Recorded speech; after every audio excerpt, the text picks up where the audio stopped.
संकेत Bansal classes the KBC और मैं हूं आपका टीचर संकेत बंसल और आज मैं आपके लिए लेकर आया हूं प्रेजेंट सिंपल सॉन्ग। जी हां, हम प्रेजेंट सिंपल टेंस को सीखेंगे आज इस प्रेजेंट सिंपल सॉन्ग के माध्यम से। और यह गाना मैंने बनाया है एक बहुत ही फेमस देशभक्ति सॉन्ग ऐ मेरे वतन के लोगों की धुन पर। तो चलिए शुरू करते हैं ये गाना।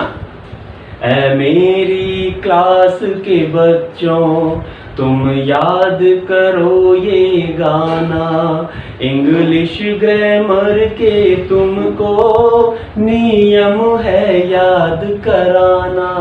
यानी इस सॉन्ग के माध्यम से मैं आपको इंग्लिश ग्रामर के नियम याद करवाने की कोशिश कर रहा हूं। और डेफिनेटली अगर आप ये गाना याद कर लेते हैं तो प्रेजेंट सिंपल टेंस के जितने भी वाक्य हम बनाते हैं वे सब नियम आपको अच्छे से याद हो जाएंगे।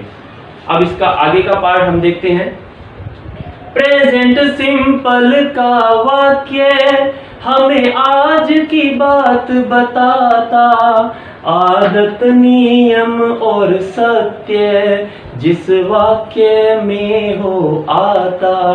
जब एक वचन हो करता वर्ब एस ही लगाना, और बहुवचन के संग में बस पहला रूप है आना।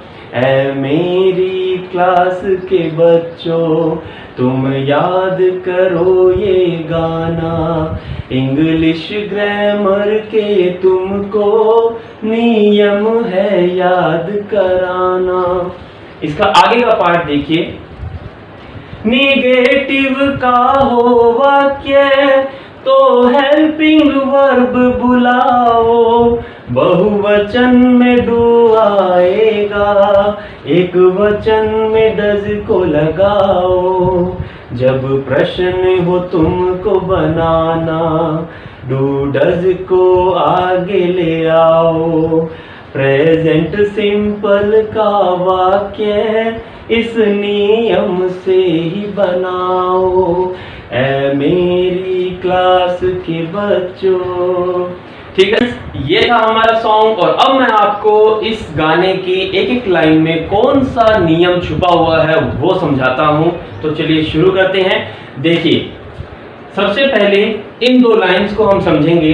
प्रेजेंट सिंपल का वाक्य हमें आज की बात बताता, यानी इसका मतलब है कि प्रेजेंट टेंस का मतलब है कि वर्तमान काल।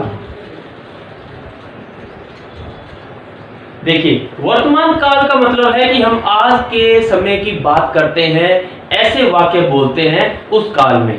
तो प्रेजेंट सिंपल का वाक्य हमें आज की बात बताता।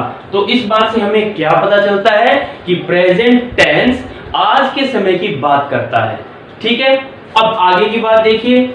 आदत नियम और सत्य जिस वाक्य में हो आता, यानी यहां पर हमें यह पता चलता है कि प्रेजेंट सिंपल टेंस के वाक्य हम आदत बताने के लिए यूज करते हैं, कोई नियम, कोई तथ्य या कोई सामान्य सत्य या फिर कोई सार्वभौमिक सत्य वाली बात बताने के लिए यूज करते हैं। इसमें अगर हम इनको अलग अलग लिखें तो कैसे होगा, देखिए। आदत का मतलब हो गया आपका हैबिचुअल एक्शन। हैबिचुअल एक्शन का मतलब है कि आदतन रूप से आप जो काम करते हैं वे, जैसे एग्जाम्पल के तौर पे आप देखिए, Sumit drinks coffee in the afternoon daily, यानी सुमित रोजाना कॉफी पीता है दोपहर में। तो यहां पर जो ड्रिंक्स वर्ब है वो प्रेजेंट सिंपल टेंस में यूज की गई है। इसके बाद इसी में आप डेली रूटीन भी यूज कर सकते हैं। जब आप डेली रूटीन की बात कहना चाहते हो तो आपको प्रेजेंट सिंपल टेंस यूज करना पड़ेगा। कैसे? एग्जाम्पल के तौर पे देखिए, I wake up early in the morning, यानी मैं सुबह जल्दी उठता हूं। तो ये मेरा दैनिक दिनचर्या का शेड्यूल हो गया, मैं हमेशा वैसे करता हूं। तो ये एक हमें पता चला कि प्रेजेंट सिंपल टेंस का यूज हो गया। इसके बाद देखिए, नियम की अगर बात करें तो हमारे मैथमेटिक्स के रूल हो गए, हमारी साइंस के रूल हो गए, या साइंस के फैक्ट हुए, यानी जिन्हें हम तथ्य कहते हैं, तो वे सब बातें बताने के लिए भी हम प्रेजेंट सिंपल टेंस का यूज करते हैं। जैसे water boils at 100 degree centigrade, कि पानी जो है वो 100 डिग्री सेंटीग्रेड पर उबलता है। तो ये विज्ञान का सिद्धांत, तथ्य, नियम मान लीजिए आप। तो प्रेजेंट सिंपल टेंस में इस वर्ब को यूज किया गया है। इसके बाद सत्य वाला पॉइंट देखिए। सत्य का मतलब हो गया अपना जनरल ट्रूथ, या इसे आप यूनिवर्सल ट्रूथ वो भी मान सकते हैं। यानी जनरल ट्रूथ का मतलब कि सामान्य रूप से जो चीजें हमेशा जैसी होती हैं सत्य मानी जाती हैं, और यूनिवर्सल ट्रूथ यानी ऐसा सत्य जो हमेशा सत्य होगा, वो बदलता नहीं है कभी। तो वे सब बातें भी हम प्रेजेंट सिंपल टेंस में ही लिखते हैं। जैसे जयपुर इज इन राजस्थान, जयपुर जो है वो राजस्थान में है। तो ये एक सामान्य सत्य है हमारे लिए। और उसके बाद यूनिवर्सल ट्रूथ की हम बात करें, जैसे the sun rises in the east, यानी सूर्य उदय जो है वो पूर्व दिशा में होता है। तो sun rises in the east. तो ये यहाँ पर जो राइजेस है, ये जो वर्ब इज है, बॉइल्स है, वेकअप है या ड्रिंक्स है, ये सभी की सभी वर्ब प्रेजेंट सिंपल टेंस में यूज की गई हैं। ठीक है। अब कौन सी वर्ब प्रेजेंट सिंपल टेंस में यूज की जाती है, उस संरचना को पढ़ने के लिए भी हमें इस गाने में सहायता मिलेगी। ये देखिए, यहां पर ये कहता है जब एक वचन हो कर्ता वर्ब एस ही लगाना। जब एक वचन हो कर्ता वर्ब एस ही लगाना का मतलब हो गया कि वाक्य में जब हमारा सब्जेक्ट होता है, अगर वो एक वचन है तो उसके साथ हमें एस और ईएस लगाना है।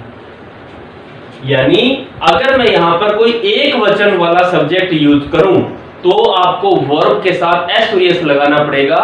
ये हमारा सब्जेक्ट वर्ब का एग्रीमेंट होता है, जिसमें अगर सब्जेक्ट एक वचन है तो वर्ब भी एक वचन वाली ही आती है। जैसे एग्जांपल देखिए आप, ही रन। अब इस रन वर्ब फर्स्ट फॉर्म के साथ मैं एस लगा दूंगा तो ये सेंटेंस सही रूप से प्रेजेंट सिंपल टेंस में बन जाएगा। ही रन्स, वह दौड़ता है। एक वचन हो गया सब्जेक्ट, वर्ब फर्स्ट आ गई रन और उसके साथ एस लग गया। तो यही बात हमें यहाँ ये वाक्य में गाना समझा रहा है। जब एक वचन हो कर्ता वर्ब एस ही लगाना और बहुवचन के संग में बस पहला रूप है आना। बस पहला रूप है आना का मतलब हो गया कि सिर्फ वर्ब फर्स्ट आएगी, एस नहीं आएगा। यानी आपका सब्जेक्ट जब प्लूरल है यानी बहुवचन है तो उसके साथ केवल आपने वर्ब फर्स्ट लगानी है और अदर वर्ड्स आएंगे। ठीक है। एग्जाम्पल देखिए, यहां पर जैसे मान लो प्लूरल में आपने यूज कर दिया दे, यानी बहुवचन एक से ज्यादा, और वर्ब फर्स्ट में आपने लगा दिया रन। तो क्या आ गया यहाँ पे, दे रन। हमने एस नहीं लगाया क्योंकि ये गाना हमें समझाता है बस पहला रूप है आना। पहला रूप का मतलब वर्ब का पहला रूप यानी फर्स्ट फॉर्म। ठीक है स्टूडेंट्स। तो ये था स्टूडेंट्स हमारा फर्स्ट पार्ट। और अब आगे हम देखते हैं सेकंड पार्ट। सेकंड पार्ट में देखिए यहां पर ये कहता है नेगेटिव का हो वाक्य तो हेल्पिंग वर्ब बुलाओ। नेगेटिव का हो वाक्य तो हेल्पिंग वर्ब बुलाओ। इसका मतलब क्या हुआ, इसका मतलब ये हुआ कि जब आपको वाक्य नेगेटिव वाला बनाना हो यानी नॉट लगाना हो तो आपको हेल्पिंग वर्ब लगानी पड़ेगी। अब देखिए जरा ये सारे वाक्य यहाँ पर और ये वाक्य देखिए, आपको कहीं भी यहाँ हेल्पिंग वर्ब नजर आ रही है? नहीं है।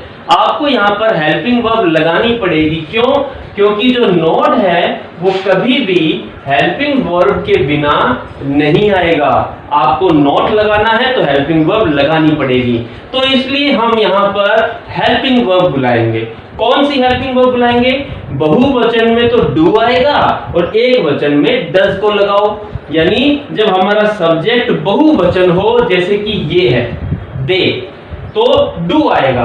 तो यहाँ पर आप इसी फॉर्मूला से आगे देखिए क्या बनेगा। मान लीजिए आप यहाँ पर बहुवचन सब्जेक्ट लगाते हैं, फिर इसके साथ आप क्या लगाएंगे, बहुवचन में डू आएगा तो डू लगा दिया, फिर इसके साथ नॉट आएगा और इसके बाद यहाँ पर वर्ब फर्स्ट आएगी। कैसे बनेगा एग्जांपल देखिए, दे डू नॉट रन। ये देखिए वे नहीं दौड़ते हैं या वे दौड़ते नहीं हैं। तो क्या बन गया, यहाँ पर बहुवचन में डू आएगा और एक वचन में डज को लगाओ। तो एक वचन अगर मान लो यहाँ पर होता ही, तो डू की जगह हम यहाँ पर क्या लगा देंगे, डज लगा देंगे, फिर नॉट और फिर रन। क्या बन गया, ही डज नॉट रन, वह नहीं दौड़ता है। तो ये हो गया नेगेटिव का। अब यहाँ पर बहुत ही सिंपल पॉइंट, लास्ट पॉइंट, जब प्रश्न हो तुमको बनाना, जब आपको क्वेश्चन बनाना हो, प्रश्न बनाना हो, डू डज को आगे ले आओ। यानी वाक्य में जो हमारा डू है या मान लो डज है, तो उसे जस्ट हमें क्या करना है, आगे ले आना है, यानी कि सब्जेक्ट से पहले लाके रख देना है। तो आपका वाक्य जो है वो क्वेश्चन बन जाएगा। कैसे बनेगा, डू दे नॉट रन, क्या वे नहीं दौड़ते हैं, डज ही नॉट रन, क्या वह नहीं दौड़ता है। अब इसमें नॉट अगर हमें आवश्यकता है तो रखेंगे, वरना हटा देंगे। तो इस प्रकार से स्टूडेंट्स हमने इस गाने के माध्यम से प्रेजेंट सिंपल टेंस के सभी नियम सीख लिए। हमने यह जान लिया कि किस किस कारण से हम प्रेजेंट सिंपल टेंस को यूज करते हैं। हम हैबिचुअल एक्शन में यूज करते हैं, डेली रूटीन में, मैथमेटिक्स के नियम, विज्ञान के नियम, या जनरल ट्रुथ, या फिर सार्वभौमिक सत्य। तो इनमें हम यूज करते हैं। इसके साथ हमने ये जान लिया कि हम जब एक वचन सब्जेक्ट वाला सेंटेंस बनाएंगे तो वर्ब एस और ईएस के साथ आएगी, और बहुवचन के साथ केवल पहला रूप आएगा, यानी वर्ब फर्स्ट आएगी। और फिर इसके बाद नेगेटिव का सेंटेंस होगा तो हमें हेल्पिंग वर्ब बुलानी पड़ेगी, क्योंकि नॉट बिना हेल्पिंग वर्ब के नहीं आता। और फिर उसके बाद बहुवचन में डू हेल्पिंग वर्ब और एक वचन में डज हेल्पिंग वर्ब। फिर प्रश्न जब बनाना हो तो डू और डज को आगे ले आओ, वो आपका प्रश्न बन जाएगा। तो ये था हमारा प्रेजेंट सिंपल सॉन्ग, और आप इसे अच्छे से याद कीजिए, डेफिनेटली आपको ये सारे नियम याद हो जाएंगे। So thanks for watching this video. मैं हूं आपका teacher Sanket Bansal. Keep watching my videos. God bless you. Bye bye.